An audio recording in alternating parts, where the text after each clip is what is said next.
This section explores the shifting landscape of jury nullification in today's world, highlighting pressing concerns and evolving perspectives. It begins by examining public perception and media influence, how coverage of sensational cases shapes juror attitudes and popular debate. Next, it delves into the rise of grassroots activism, where educational campaigns and community initiatives spark renewed interest in the doctrine. The section then evaluates proposed legal reforms, such as modified jury instructions and potential legislative protections, assessing their impact on court dynamics. Finally, it concludes with a comparative look at international systems, offering insight into global trends and the future trajectory of nullification. Jury nullification in practice. Having traced jury nullification from its historical roots through its evolving legal framework, we now turn our focus to the contemporary landscape, how this principle manifests in real courtrooms and public discourse today. In a climate shaped by 24-hour news cycles, social media, and shifting cultural values, jury nullification has become both more subtle and more openly discussed. This section explores the doctrine's present-day realities, considering high-profile trials, grassroots activism, legal reform proposals, and global perspectives. By examining these diverse facets, we gain a richer understanding of why conscientious acquittals remain both a force for potential change and a flashpoint for debate in modern societies. Public perception and media influence. One of the most significant factors shaping how jury nullification operates in practice is the media. Modern trials, especially those featuring prominent defendants or emotionally charged crimes, attract intense coverage that can set the tone long before the first juror is sworn in. Public opinion often crystallizes around a particular narrative, and potential jurors may enter the courtroom with preconceived notions of guilt, innocence, or the law's fairness. The role of social media today's digital environment amplifies these effects. News articles, social media posts, and online forums can broadcast not only the details of a case, but also broader arguments about whether the underlying law or penalty is just. This can prime some jurors to consider nullification if they disagree with statutes or sentencing guidelines they perceive as unjust. Although judges routinely instruct jurors to avoid outside research or discussion, the temptation to gauge public sentiment remains strong. The ease of instant communication makes it difficult to contain or even detect when a juror has been influenced by a larger moral debate swirling online, shaping courtroom dynamics. Heightened public attention can intensify prosecutorial and defense strategies, as discussed in earlier chapters. Prosecutors may lean into narratives that emphasize community safety, effectively painting the defendant's alleged actions as harmful regardless of the broader law in question. Defense teams might subtly appeal to the widespread belief, fueled by media chatter, that the statute or sentencing scheme is excessive. Both sides recognize that in a high-profile case, the jury's verdict will reverberate far beyond the courtroom walls, potentially signaling collective endorsement or rejection of a contested law. Examples from high-profile trials. Recent high-profile cases around nonviolent drug offenses, political activism, and whistleblowing illustrate the media's power to sway or even invite nullification. If public outcry against a harsh sentence is strong, jurors may feel it is their responsibility not to convict, despite clear evidence of technical guilt. Conversely, some media narratives leonize the need for law and order, reinforcing strict adherence to statutes and discouraging moral override. In this way, the media can either bolster or erode the public space in which conscientious acquittals might occur. Grassroots activism and educational efforts. Even as the official judicial system largely shies away from discussing jury nullification, grassroots activists have seized on the doctrine as a means to promote legal reform or civil liberties. These campaigns typically aim to inform citizens, especially potential jurors, about their power to acquit defendants they feel do not deserve punishment under current laws. Street literature and leafleting. One well-known strategy involves distributing pamphlets or brochures near courthouses. These materials outline the basics of jury nullification, emphasizing that jurors can vote not guilty if they believe the law itself is unjust. Such efforts have generated controversy. Some courts have arrested or threatened to charge activists who engage in pamphleting on courthouse grounds, claiming it constitutes jury tampering. Activists, in turn, argue that they are performing an educational service, equipping citizens with knowledge about the full scope of their civic duty. Community workshops and forums. Beyond leaflets, community organizations and civil liberties groups host workshops to educate the public on constitutional rights, the history of nullification, and contemporary examples of conscience-based acquittals. These forums often feature legal experts, former jurors, or individuals who have faced prosecution under disputed laws. The intent is to demystify the legal process and highlight the moral agency implicit in a jury trial. Impact on legal discourse. Grassroots activism can shift local cultures around law enforcement and prosecution. In jurisdictions where activists are successful at raising awareness, some juries become more vigilant about potential government overreach. While direct data linking these campaigns to increased acquittal rates is difficult to obtain, anecdotal reports suggest that better-informed jurors may indeed be more willing to challenge prosecutorial narratives or question whether strict application of a law serves justice. On the other side, prosecutors may respond by more aggressively screening for activist-minded individuals in voir dire. Proposed legal reforms. The tension between the silent power of jury nullification and a legal system that prizes consistency has inspired various reform proposals. These range from subtle adjustments to jury instructions to more radical calls for transparency in the courtroom. Mandatory nullification instructions. Some advocates argue that courts should be required to provide juries with explicit information about their ability to acquit on conscience grounds. This proposal typically suggests a standardized paragraph explaining that jurors have the authority to judge not just facts, but also the moral appropriateness of applying a particular law in the case at hand. Proponents contend that full transparency respects jurors' autonomy, while critics fear it would invite arbitrary verdicts or open the door to discriminatory acquittals. Restricting or expanding voir dire. Another set of reform ideas focuses on the jury selection process. One approach would limit prosecutors' ability to strike jurors who express generalized concerns about certain laws, e.g., mandatory minimum sentences, without proving that the juror cannot remain impartial.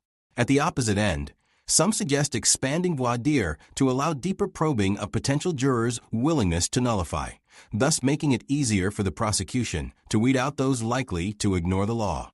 Both directions highlight the uneasy balance between wanting an impartial jury and ensuring that neither side systematically excludes anyone with a moral critique of the statutes.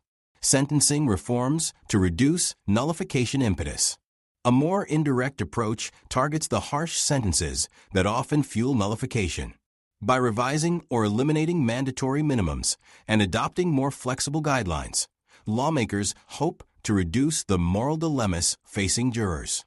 If jurors trust that a judge can tailor a proportional sentence, they may be less inclined to nullify. In this sense, sentencing reforms could mitigate conscientious acquittals by removing one of the most common catalysts for them: excessive or rigid penalties out of step with community norms. Emerging trends and technology. Technological advances are reshaping how jurors, activists, and the broader public learn about and discuss jury nullification. The Internet has proven fertile ground for debate and instruction, with websites and social media groups offering resources on the doctrine's history, ethical underpinnings, and potential application. Online juror forums. Though jurors are typically barred from discussing active cases online, former jurors sometimes share their experiences post-trial. These narratives can spark discussions of when nullification felt ethically correct or how it influenced deliberations. Aspirationally, some see these forums as a way to build a community of informed citizens, though skeptics caution that casual online conversation can easily slip into misinformation or oversimplification of complex legal issues. Digital activism. Where pamphleteering was once the mainstay of grassroots activism, modern groups now use digital advertising, viral videos, and social media campaigns to spread awareness. Hashtags and short explainer videos distill the essence of nullification for a younger audience. This can accelerate the spread of knowledge, but also leaves room for misunderstanding. Legal experts caution that oversimplified memes can misrepresent the limited context in which nullification is most ethically defensible. Courtroom monitoring apps. In some jurisdictions, civic-minded organizations have created apps that allow observers to track ongoing cases, identify contested laws, and share real-time updates on trials they believe might incite moral debates. While these initiatives aim for transparency, they also raise privacy and fair trial concerns.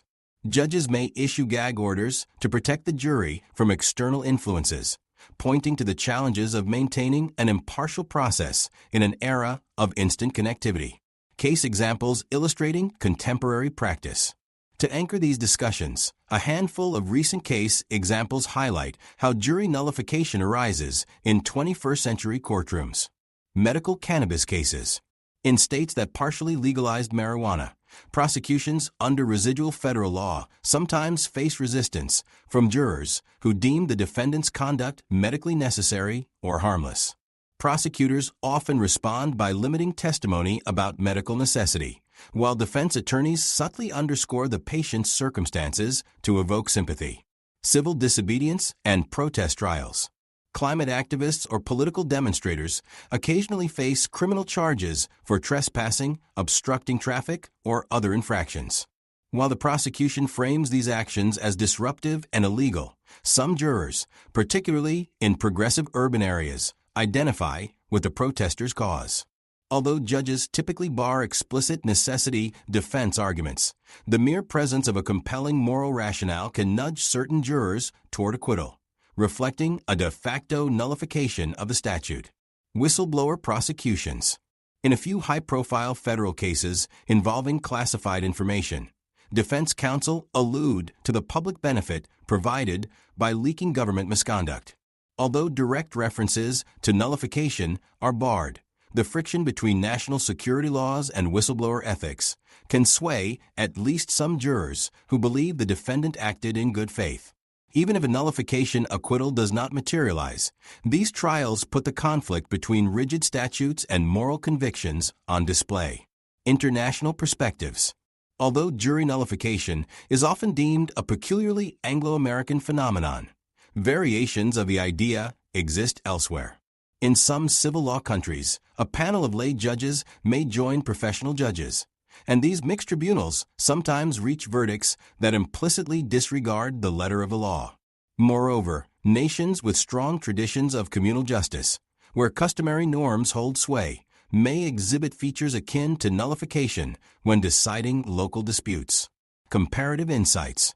Countries like Canada and Australia, sharing much of their legal heritage with the United Kingdom, also grapple with the tension around nullification. Canadian judges, for instance, generally instruct jurors that they must follow the law, yet acquittals that disregard evidence occasionally surface when a law is viewed as outmoded or unjust. In Australia, debate flares over mandatory sentencing guidelines for certain crimes, echoing American concerns that jurors might covertly nullify to avoid draconian outcomes. Lessons for reform. Comparisons with these international models suggest that the phenomenon of conscientious acquittals emerges wherever citizens engage directly in the administration of justice. Yet the precise legal tools and cultural attitudes differ.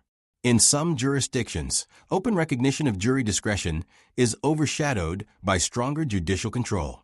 In others, the smaller role of juries in criminal cases limits the scope for nullification. These variations underscore the unique blend of tradition and modernity that sustains jury nullification in the United States, where reverence for individual conscience meets an intricate network of constitutional guarantees. Balancing transparency and consistency. At the heart of these contemporary issues lies a perennial dilemma: how to reconcile a legal system that aspires to uniform enforcement with the moral intuition that not all laws should be enforced in every circumstance. The argument for transparency. Advocates of explicit nullification instructions argue that honesty about jurors' power would reduce confusion and enhance civic engagement. They believe a more forthright approach acknowledges the law's human dimension and fosters a deeper sense of moral responsibility. Such advocates point to historical instances, like acquittals under the fugitive slave laws, as evidence that open acknowledgement of conscience can propel legal change and reinforce justice. The argument for boundaries. Opponents maintain that inviting jurors to nullify threatens the principle of equal protection and objective guilt determination. They cite episodes where racial or gender biases led to unconscionable acquittals, undermining faith in the rule of law. From this vantage point, circumscribing jury instructions and controlling extraneous moral arguments safeguard fairness, ensuring that personal biases do not eclipse the consistent application of statutes. In reality, most court systems adopt a hybrid stance. They neither encourage nullification nor deny that an acquittal, once rendered, is unreviewable. This tacit compromise attempts to preserve uniformity in law enforcement while still allowing for extraordinary cases where conscience prevails. Toward the future. Looking ahead, jury nullification will likely remain a subtle yet contentious feature of American criminal justice. Trends that promise to shape its trajectory include continuing public scrutiny of mandatory sentencing laws, the ongoing clash between federal and state regulations on emerging issues, such as cannabis or firearm restrictions, and the proliferation of online platforms that can rapidly educate or misinform the public about juror authority. As new generations of jurors are raised in a digitally connected world, knowledge about nullification, historically confined to specialized activists, may become more widespread. Courts may respond with tighter controls on jury instructions and see heightened struggles over the boundaries of voir dire.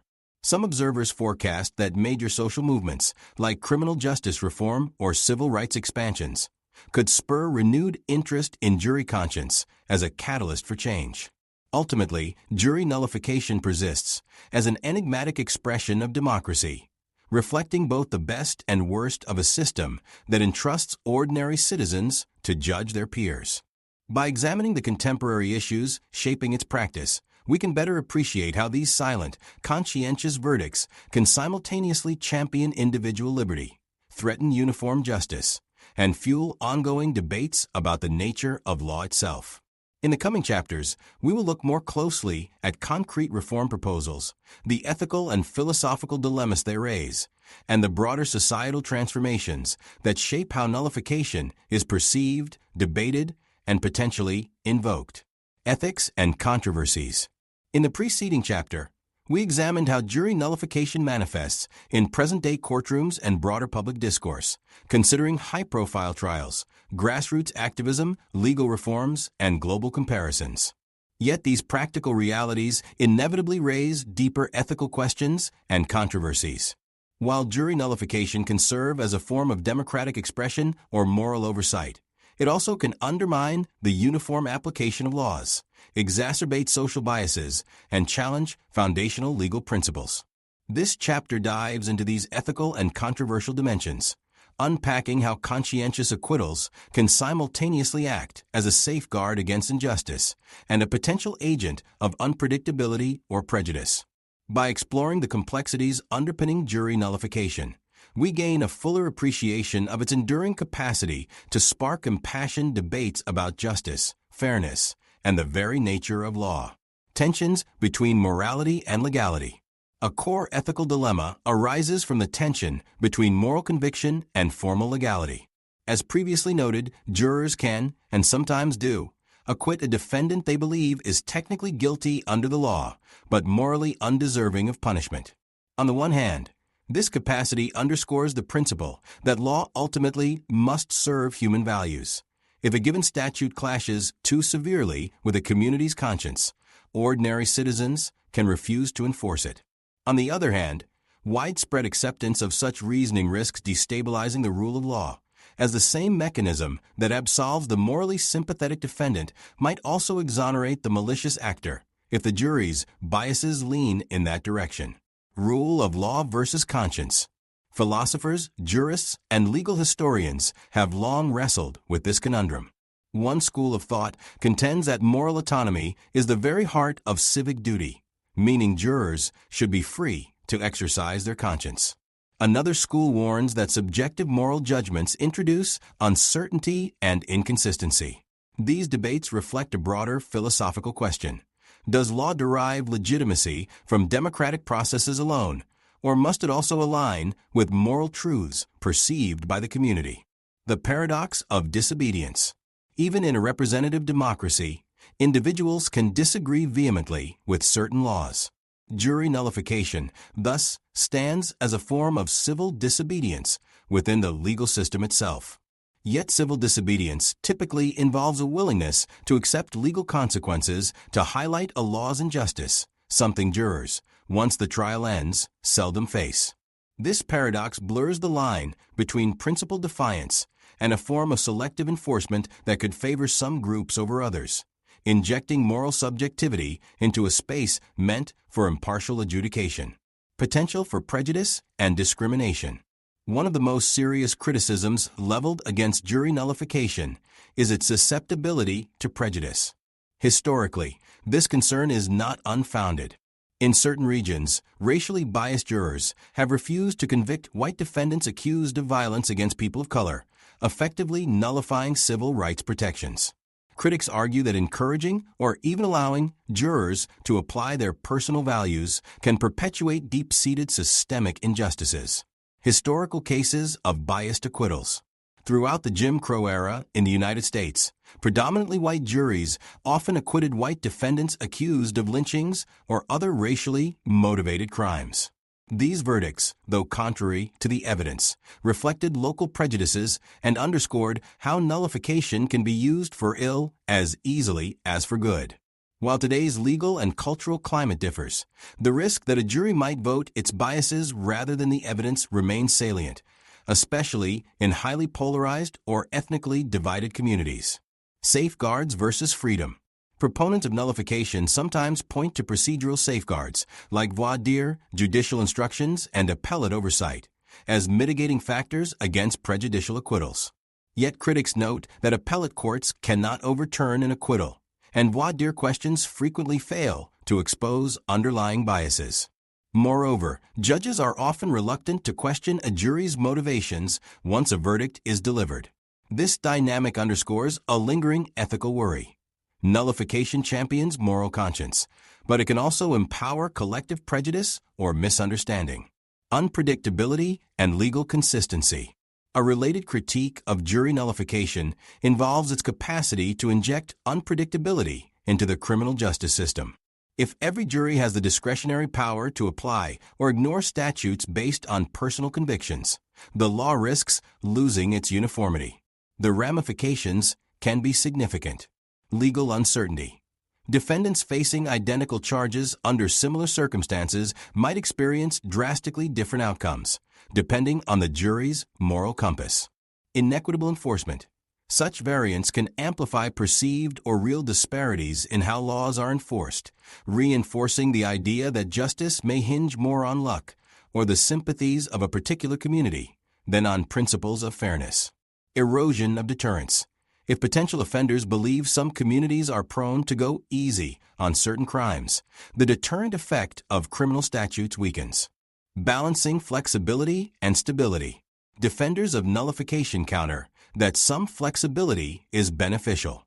Laws cannot predict every situation, and occasionally, justice requires that rigid application give way to the nuanced realities of a specific case.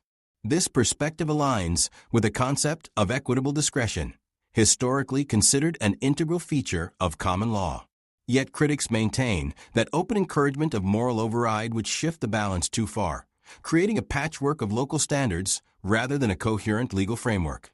Judicial perspective. Judges tend to emphasize the need for consistency, instructing jurors that they must apply the law, as stated, and weigh only the evidence presented. From the bench's standpoint, the unpredictability of nullification threatens legal coherence. Judicial authority relies on the premise that laws, once enacted, are to be applied consistently to all. This principle, however, collides headlong with the unconstrained finality of a jury's not guilty verdict. Ethical dilemmas for attorneys. For prosecutors and defense lawyers alike, jury nullification can pose real ethical quandaries. While we explored strategic considerations in earlier chapters, the moral stakes bear revisiting here. Prosecutorial duty versus public interest. Prosecutors are bound by a duty to uphold justice, not merely to pursue convictions at all costs.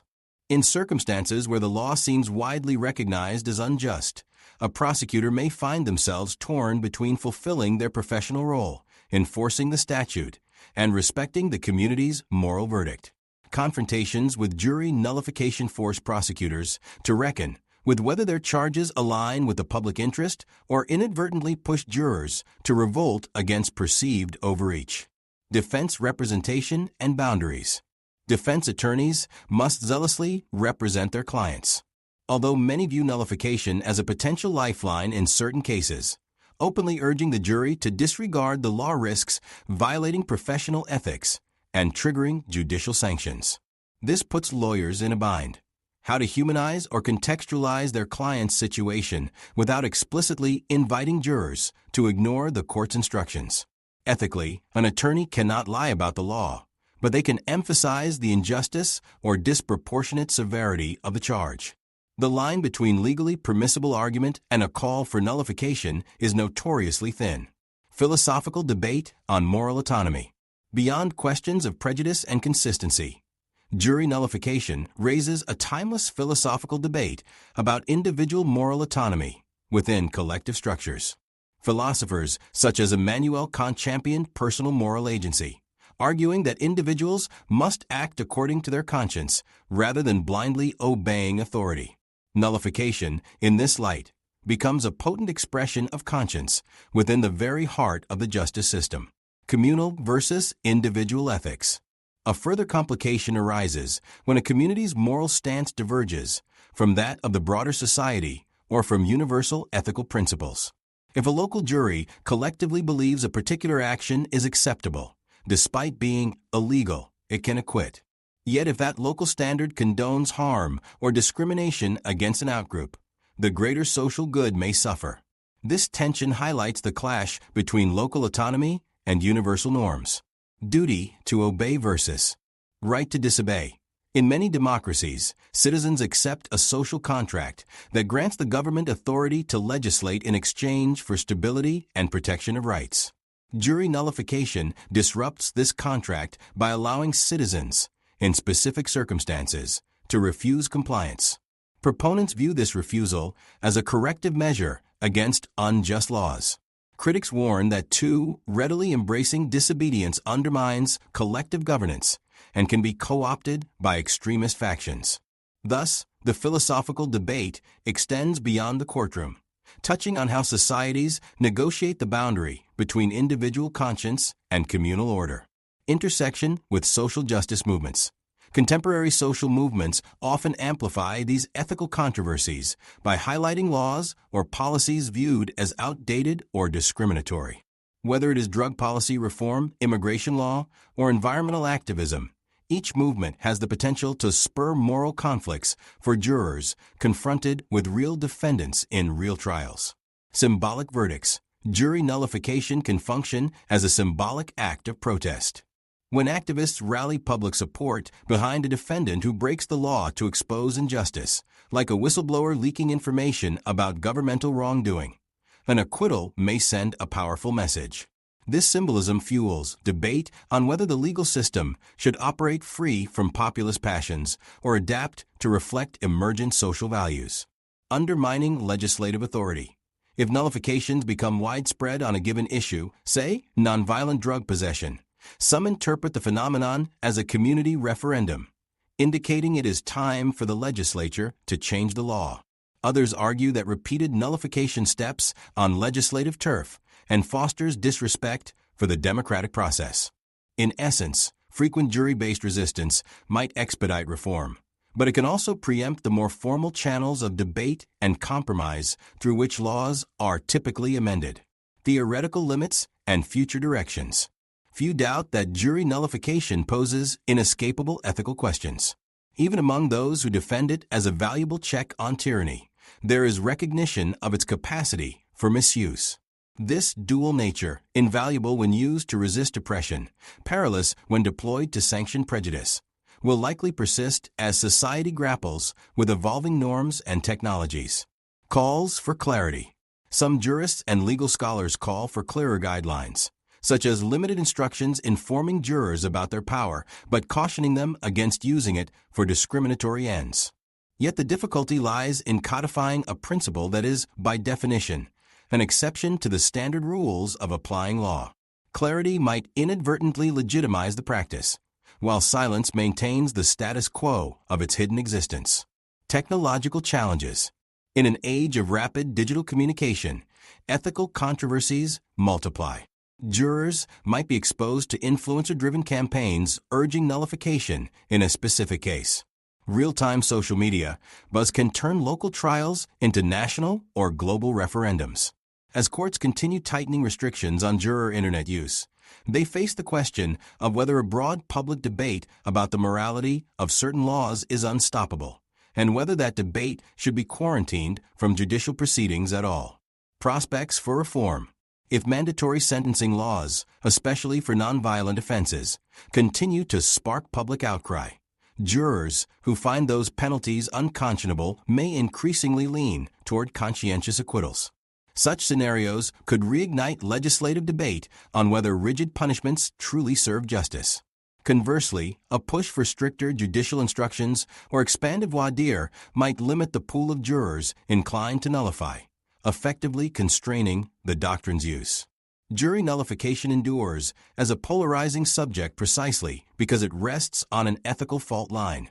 It can be a powerful testament to human conscience in action, a final shield against oppressive laws, and a reflection of community values. Yet it also can undermine the fair and consistent application of justice, enabling prejudice or whim to override legal authority. These controversies shape ongoing discussions about how our courts, legislatures, and communities navigate the balance between morality and statute, individual conscience, and collective stability. In the next chapter, we will delve into concrete reform proposals and emerging trends that seek to respond to these ethical challenges.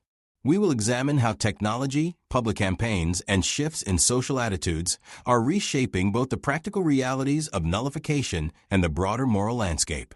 By anticipating these future directions, we can better evaluate whether jury nullification will remain a quiet undercurrent of American jurisprudence or evolve into a more openly acknowledged facet of the justice system, exposing all the virtues and vices that come with entrusting everyday citizens to decide not just factual guilt, but also the moral legitimacy of the law itself.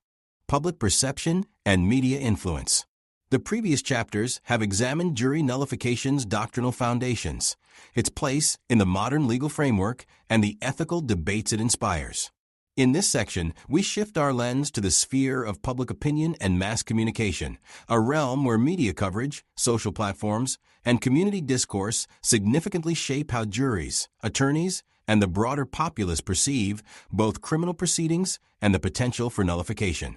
By considering the media's role in high-profile trials, the effect of viral stories or social media discussions, and the interplay between public sentiment and the legal system, we gain a deeper appreciation of why conscientious acquittals remain both a fascinating and contentious phenomenon in the contemporary world. Shaping public consciousness through mass media. The power of headlines. Media outlets wield enormous influence in framing the narrative around a criminal case. Whether through traditional newspapers, broadcast TV, or digital portals, headlines and editorial angles often determine how the public first learns about a crime and its accused. In instances where the law itself is under scrutiny, perhaps due to a harsh mandatory sentence or perceived injustice, reporters might highlight these controversies, priming audiences to question the statute's fairness. Such coverage can inadvertently or deliberately spotlight the idea that jurors may refuse to convict if they sympathize with the defendant's plight. Yet the media's portrayal is rarely neutral.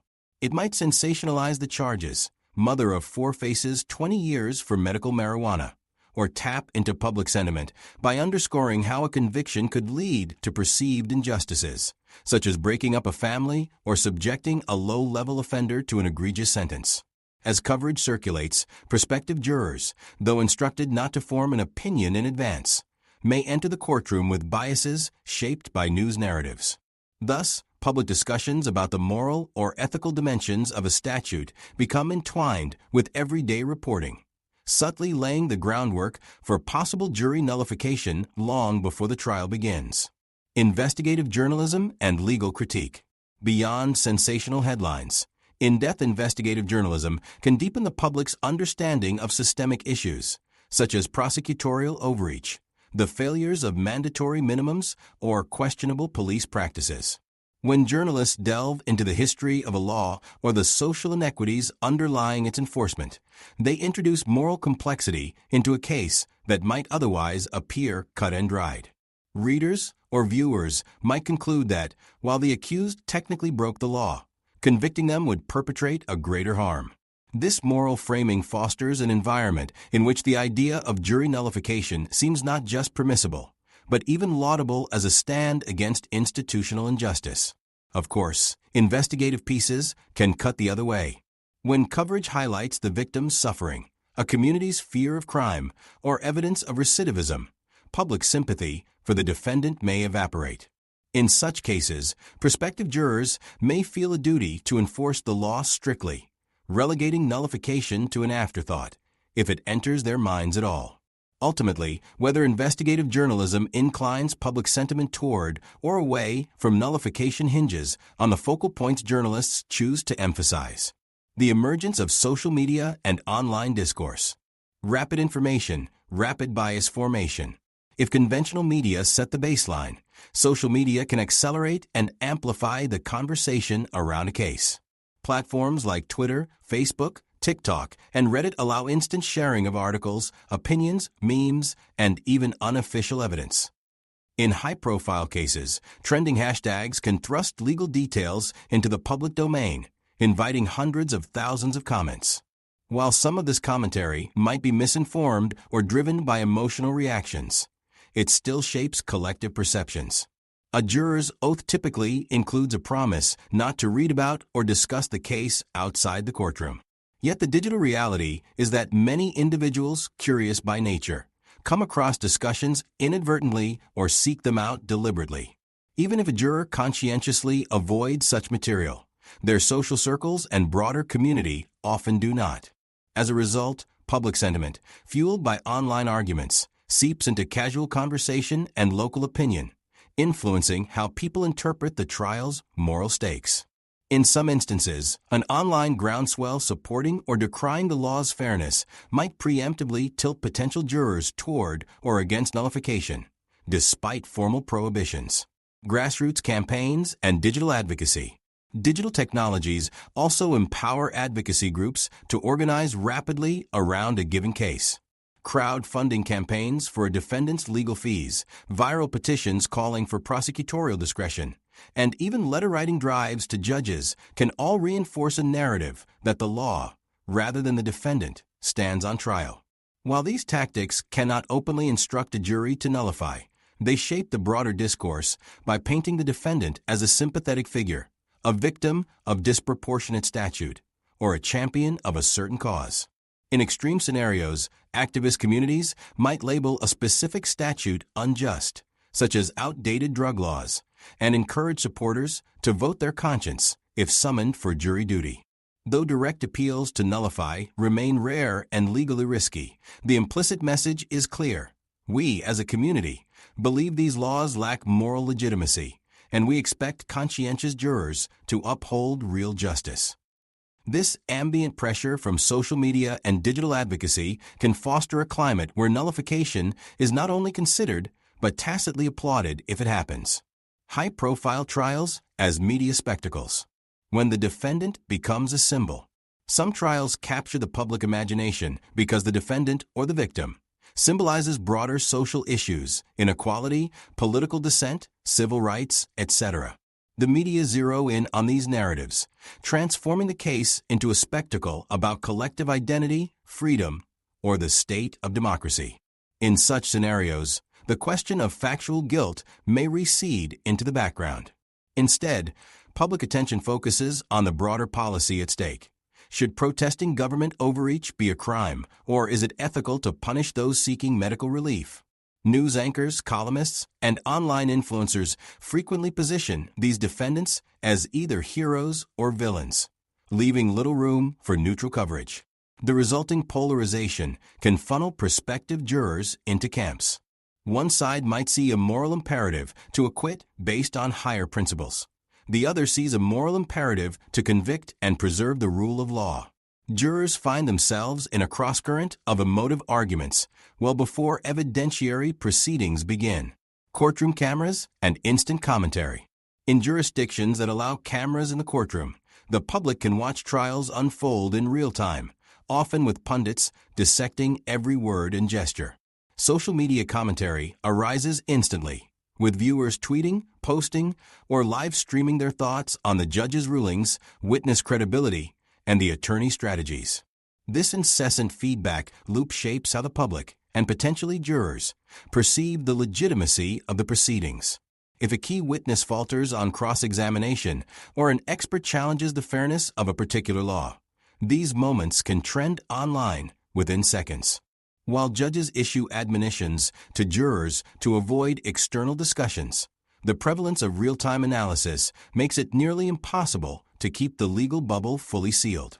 In especially contentious cases, jurors may feel external pressure, a sense that millions of onlookers are either cheering them on to stand against injustice or warning them not to let a dangerous criminal slip through.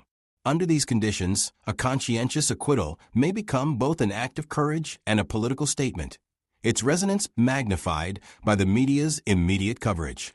The risk of misinformation and oversimplification. Legal complexity versus simplified narratives. Criminal trials often involve complex statutes, nuanced precedents, and intricate evidentiary rules, details that can be lost or distorted in mainstream and social media coverage. Journalists may condense these complexities into catchy headlines or sound bites, inadvertently simplifying the legal stakes. This oversimplification can mislead the public about whether an acquittal would constitute nullification or simply reflect a failure to meet the burden of proof.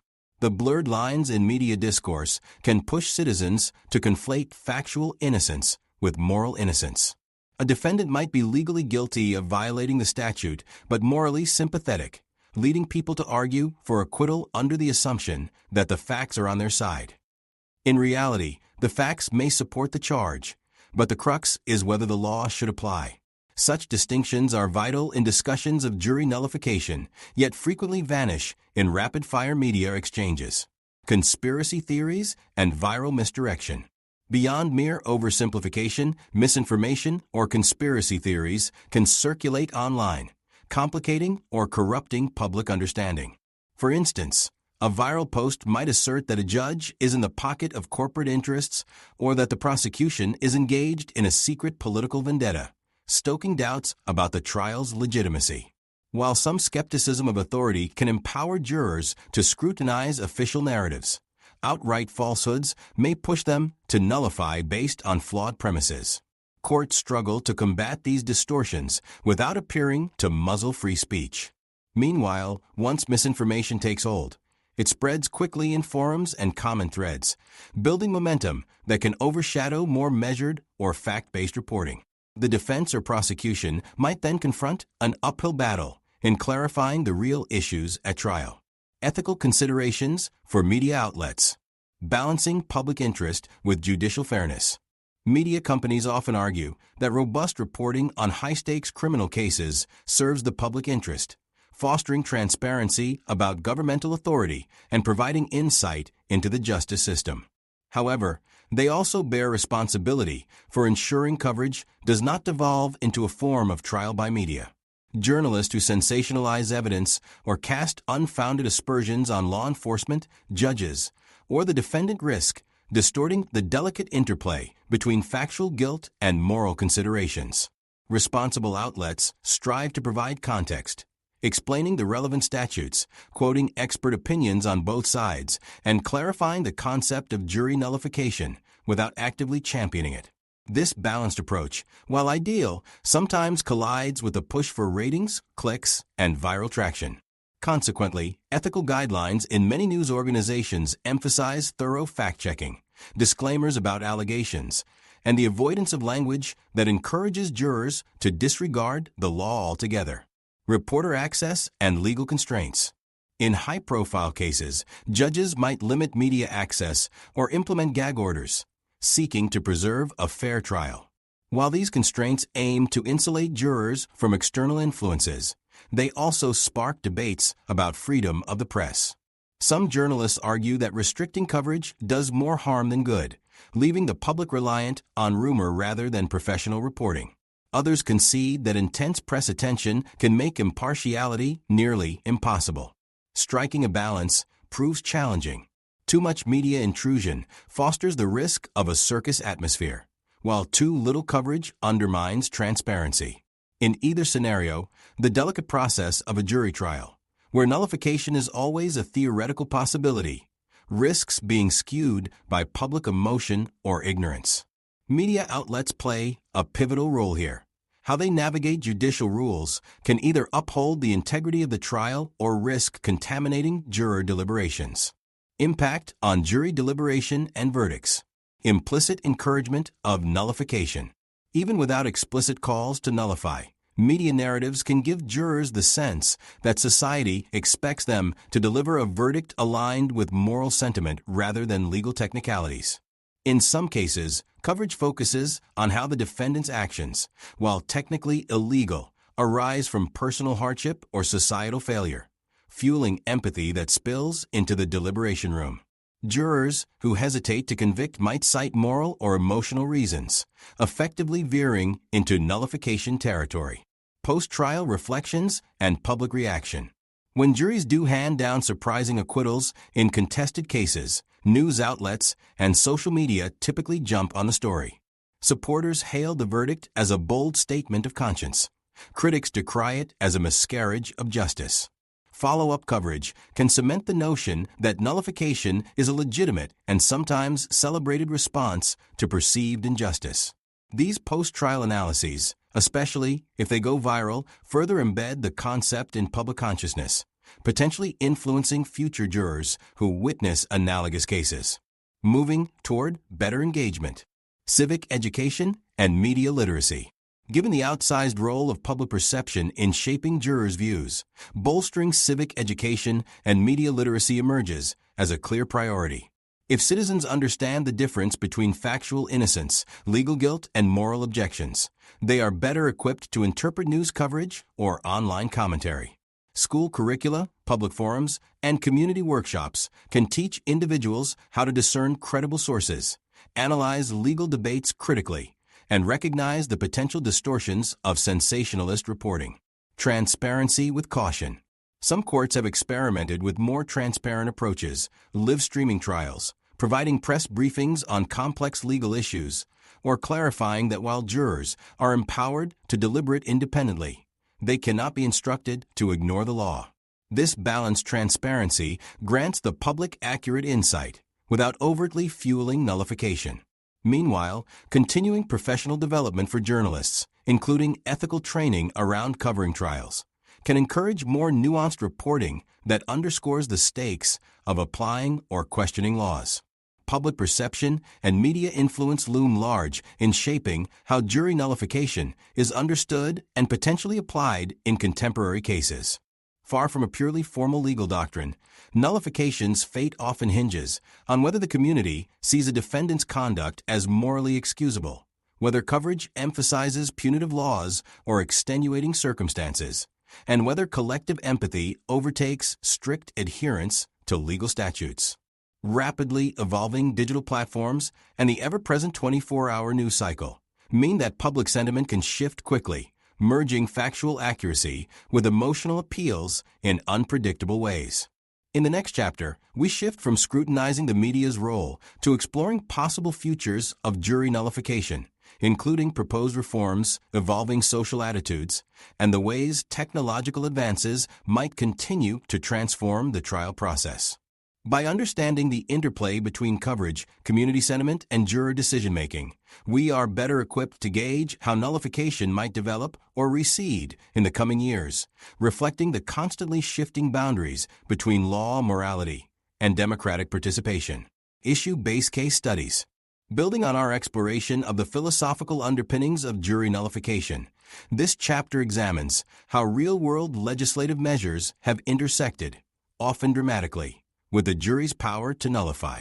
By reviewing pivotal statutes, from the early republic's Alien and Sedition Acts to the 20th century push for prohibition, we see how specific laws tested, and sometimes galvanized, the boundary between codified mandates and community conscience. These legislative case studies underscore that while legal rules evolve through formal enactments, they also depend on the people's willingness to enforce them. In short, each example reveals how jury nullification has time and again forced the justice system to reckon with moral, political, and social upheavals. The Alien and Sedition Acts. Context and political climate. Shortly after the United States ratified its new Constitution, anxieties over foreign influence and internal dissent led Congress to pass the Alien and Sedition Acts of 1798. The Sedition Act, in particular, made it illegal to publish false, scandalous, and malicious writings against the government. These measures arose amid escalating tensions with France and fierce partisan conflicts between the Federalists, who generally supported strong federal power, and the Democratic Republicans, who championed states' rights and individual freedoms. Nullification in action. Although the Sedition Act resulted in some prosecutions, most famously of newspaper editors and political figures critical of the federal administration, not all trials ended in conviction. Juries in certain regions, sympathetic to the defendant's claims of free expression, refused to find guilt despite judges' instructions that the law prohibited such speech. Where the political majority condemned the act as an overreach on fundamental liberties, local jurors effectively blocked its enforcement, relying on the principle that an unjust or unconstitutional law should not result in punishment. Aftermath and constitutional debates. While the Supreme Court at that time did not formally weigh in on the Sedition Act's constitutionality, the nullifying verdicts underscored how juries could resist controversial statutes. The act expired in 1801, with its unpopularity hastening the Federalist downfall. These events left an indelible mark on American legal history, illustrating that the people, through the jury, possessed an informal veto over laws deemed incompatible with cherished freedoms.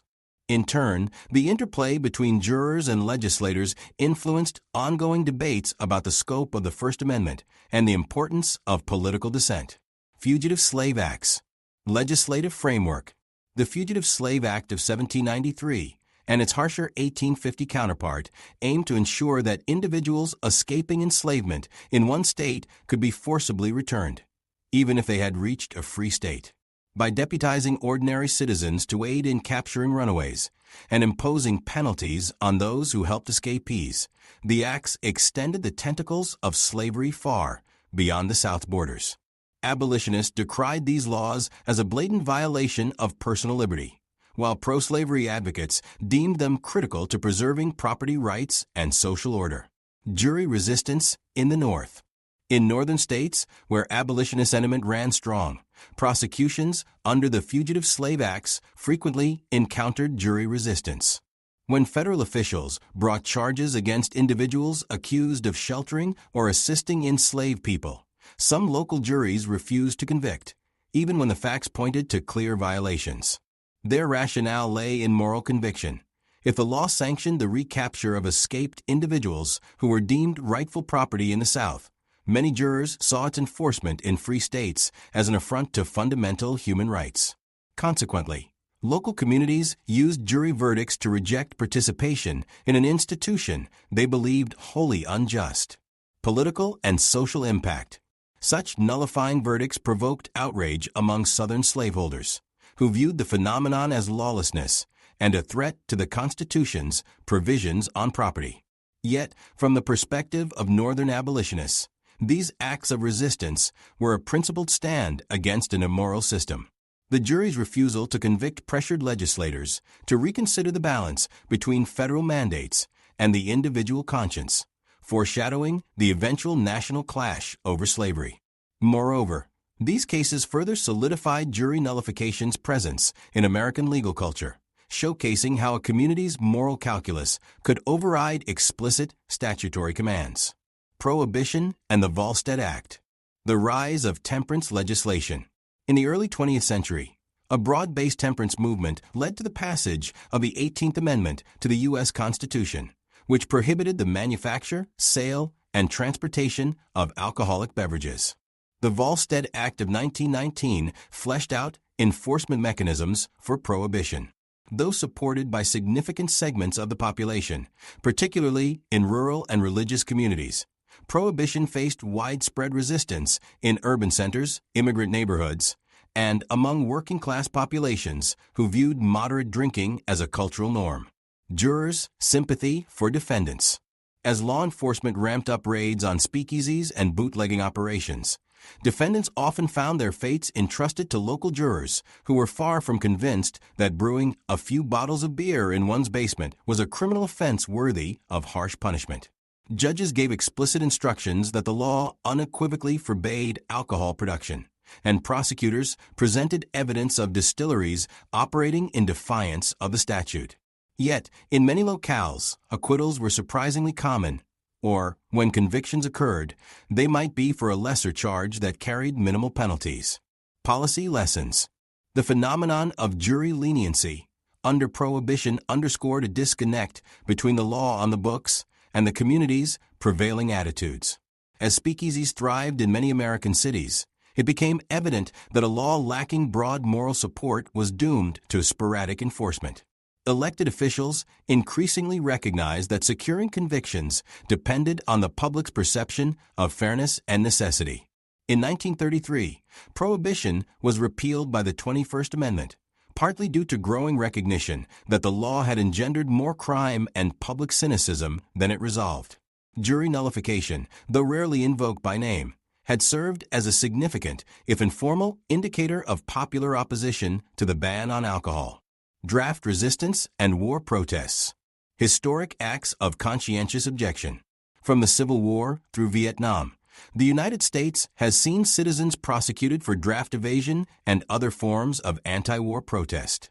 During World War I, the Espionage and Sedition Acts spurred prosecutions of individuals who denounced U.S. involvement. While many of these prosecutions led to convictions, some juries, particularly in regions with strong pacifist or isolationist leanings, expressed leniency or outright refused to convict. They viewed the punishment of free expression or conscientious objection as inconsistent with foundational American values. Vietnam era and shifting public opinion. During the Vietnam War, public opinion shifted significantly over time, leading to greater sympathy for draft resistors and conscientious objectors. Although judges often delivered stern instructions highlighting the illegality of draft evasion, some jurors balked at imprisoning defendants who articulated deeply held moral or religious objections to fighting in Vietnam. There were instances, albeit not widespread, where juries acquitted, effectively nullifying statutory demands for military service. Such episodes reflected a broader societal debate over the war's morality and underscored how shifting cultural norms can infiltrate the courtroom through the jury box. Broader implications. In these cases, the notion of personal conscience, so central to the philosophical framework behind jury nullification, took on a deeply political hue. Whether they recognized it formally or not, certain jurors felt compelled to prioritize a defendant's moral stance over black-letter law. This process blurred the lines between legal guilt and moral conviction, reinforcing the idea that law enforcement ultimately hinges on collective consensus. Racially charged statutes and Jim Crow. The landscape of discriminatory laws. Following the Civil War and the Reconstruction era, Southern states enacted a series of discriminatory laws, collectively known as Jim Crow, aimed at enforcing racial segregation and disenfranchising Black Americans. Although these statutes range from poll taxes to separate but equal facilities, their overarching intent was to maintain white supremacy in social, economic, and political spheres. Enforcement of these rules typically fell to local officials, with prosecutions often occurring in courts where Black defendants faced all-white juries due to systematic exclusion from jury service. Nullification in reverse. In some respects, Jim Crow laws highlighted the dark side of jury nullification.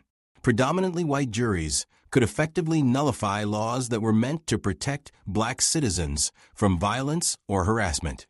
By refusing to convict white defendants accused of crimes against black individuals, these jurors were not challenging an unjust statute, but rather circumventing any legal recourse for the victims. Such episodes painfully underscored how the jury's capacity to override law could reinforce entrenched racism, demonstrating that nullification is a neutral mechanism.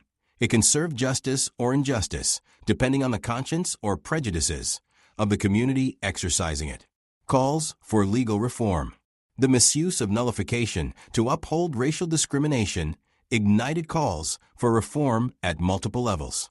Civil rights advocates, recognizing that local juries often resisted enforcing federal civil rights protections, pushed for federal oversight, including interventions by the Department of Justice, and eventually legislative acts like the Civil Rights Act of 1964. While these measures aimed to ensure fair trials, the legacy of racially biased acquittals remained a stark reminder that jury nullification could be wielded to devastating effect in environments where prejudice eclipsed fair adjudication. Cannabis prohibition and the war on drugs. Evolution of drug laws. Starting in the early 20th century, the United States enacted various prohibitions on narcotics, culminating in the Controlled Substances Act of 1970. Cannabis, initially targeted by legislation in the 1930s, underwent a surge in public usage and medical inquiry during the countercultural movements of the 1960s and 1970s. Despite federal prohibition, some states began decriminalizing or legalizing cannabis for medical or recreational purposes by the late 20th and early 21st centuries, setting up a complex patchwork of laws. Jury dissent. Throughout the war on drugs, juries have occasionally shown reluctance to convict individuals facing severe mandatory minimum sentences for relatively minor cannabis offenses. In certain jurisdictions where public opinion leaned toward leniency or where medical marijuana was legalized at the state level, jurors found themselves disinclined to enforce harsh federal statutes. While explicit discussion of jury nullification was and remains taboo in most courtrooms, anecdotal evidence suggests that hung juries or outright acquittals increased in areas where the community perceived cannabis laws as out of step with local values. Legislative realignment. As more states legalize or decriminalize marijuana, juror sentiment increasingly aligns with changing statutes. However, these shifts owe something to the role that local juries played in signaling public disapproval of draconian penalties. Although there is no formal record of how many acquittals or jury-hung verdicts occurred due to nullification impulses, the broader legislative push to soften or repeal cannabis prohibitions resonates with the historical pattern. When laws diverge significantly from popular moral assessments, enforcement falters.